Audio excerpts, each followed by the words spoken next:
Hey, salut les joueurs! Vous avez un contrat d'assurance qui vous protège au cas où un événement se produirait. L'événement se produit, vous appelez votre assureur, vous l'avisez. L'assureur vous rappelle plus tard en disant qu'il a fait une enquête et s'est rendu compte que vous avez fait une fausse déclaration. Et à cause de cette fausse déclaration-là, il annule le contrat et il ne vous payera pas un sou noir. Légalement, quel est l'impact de votre fausse déclaration dans la prise de votre contrat d'assurance?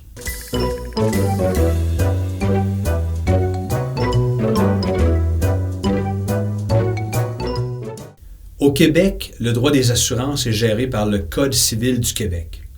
Vous avez le droit de prendre un assureur, mais l'assureur a le droit d'accepter ou non de vous prendre comme client. Et s'il accepte de vous prendre comme client, il a le droit de décider du montant qu'il va vous charger. Et il peut vous charger des montants supplémentaires qu'il chargerait à d'autres personnes pour certains motifs. Par exemple, l'assureur pourrait vous charger des primes plus élevées pour votre assurance vie si vous êtes un fumeur. De la même manière, l'assureur pourrait vous charger des primes plus élevées pour votre assurance invalidité si jamais il est considéré que vous avez un surplus de poids. Clause qui me fait royalement ch**.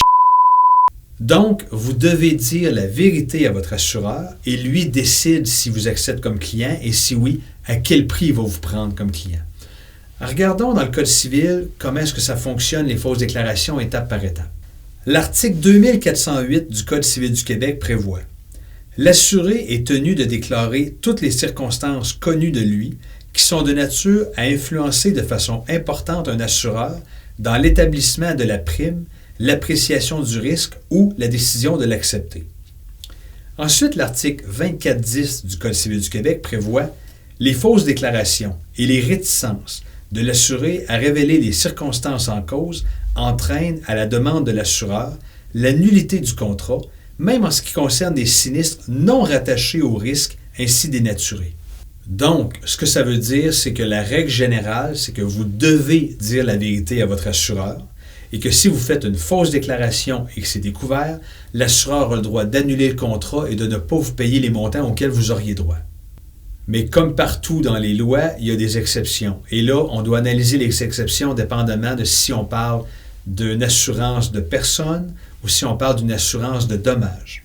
J'ai une vidéo qui explique la différence entre l'assurance de personne et l'assurance de dommages. Je vous invite à aller la consulter.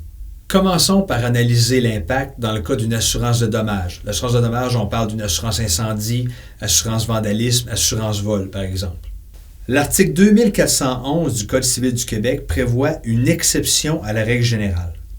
En matière d'assurance de dommages, à moins que la mauvaise foi de l'assuré ne soit établie ou qu'il ne soit démontré que le risque n'aurait pas été accepté par l'assureur s'il avait connu les circonstances en cause, ce dernier demeure tenu de l'indemnité envers l'assuré. Prenons l'exemple d'un incendie. Si votre maison passe au feu, alors l'assureur devra vous indemniser si vous avez fait une fausse déclaration. Sauf si l'assureur arrive à démontrer une des deux exceptions. Premièrement, vous étiez de mauvaise foi, ou deuxièmement, il ne vous aurait pas accepté comme client s'il avait connu la vérité. Quant à la bonne foi ou la mauvaise foi, prenons l'exemple suivant. Vous prenez une assurance incendie, mais vous ne divulguez pas à l'assureur que la semaine précédant votre prise d'assurance, un cinglé a menacé de mettre le feu à votre maison. Bien, à ce moment-là, vous étiez de mauvaise foi parce que vous vouliez vous protéger d'un événement dont vous connaissiez la teneur et vous ne l'avez pas divulgué. Vous étiez de mauvaise foi. L'autre exception où l'assureur n'aura pas à vous payer, c'est que s'il est démontré que jamais l'assureur vous aurait accepté comme client si vous aviez dit la vérité. Imaginons que l'assureur vous pose la question à savoir si vous avez des antécédents criminels et que vous répondez non. Si l'assureur se rend compte que dans le fond, vous avez 3 accusations d'incendie criminel sur vos propres maisons par le passé, c'est clair et net que jamais l'assureur aurait accepté de vous assurer. Donc, l'assureur sera en mesure de prouver une des exceptions et il ne vous versera pas un sou. Maintenant, regardons dans le cas des assurances de personnes. Encore une fois, la règle générale, c'est que si vous faites une fausse déclaration que c'est découvert, l'assureur peut annuler le contrat et ne pas vous payer ce qu'il vous doit. Voici les exceptions. Si vous faites une fausse déclaration sur l'âge, par exemple sur une assurance vie, mais là, à ce moment-là, il peut y avoir un rétablissement des primes. L'assureur a dit, si vous m'aviez donné votre vrai âge en sachant que vous êtes plus vieux, on vous aurait chargé plus cher. Donc, il peut y avoir un rétablissement de primes. Et à l'inverse, peut-être qu'on pourrait réduire les montants auxquels vous auriez droit. Donc, il peut y avoir un rajustement au niveau des primes si la fausse déclaration porte sur l'âge. Ensuite, une fausse déclaration ne sera pas retenue si jamais votre contrat d'assurance demeure en vigueur pendant 2 ans et plus. Sauf si jamais il y avait de la fraude.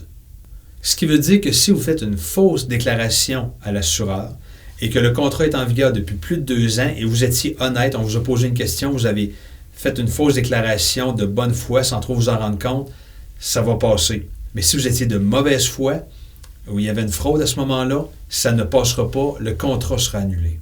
Mais bref, ce qui est important, c'est que quand vous avez un assureur et que vous voulez prendre une assurance, dites la vérité à 100%.